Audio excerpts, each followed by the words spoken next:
Your Majesty, what constitutes the material standard of living of the country? The material standard of living refers to the quality and quantity of goods and services available to people in the country. Well, does this have anything to do with the gross domestic product? I don't know. Do I look like an economist? Why don't you consult Senator Robert Kennedy?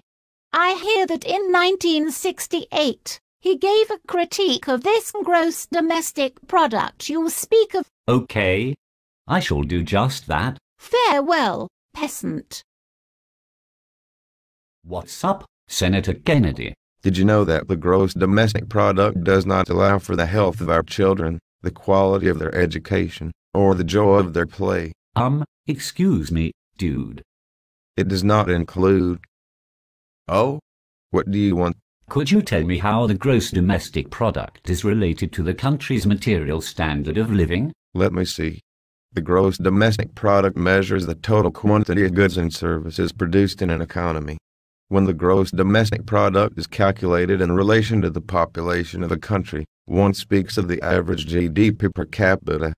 This is often used as an indicator of the country's standard of living. Oh, I see. Therefore, a rise in gross domestic product could imply an increase in material standard of living because more goods and services are available to our countrymen. But is it an accurate representation of our standard of living? Aren't there other aspects to look into? Wait a minute. Who are you? Why are you here? I don't have time for any more of your foolish questions. Be gone, peasant. But. Since I got kicked out of Kennedy's office, I will now wander around the outside forests. If only someone could answer my question. Child of the earth, what brings you to these parts? Can I be of any assistance? Not unless you can tell me the limitations of using gross domestic product as an indicator of a country's material standard of living. That is a strange request, but I may actually be able to answer it.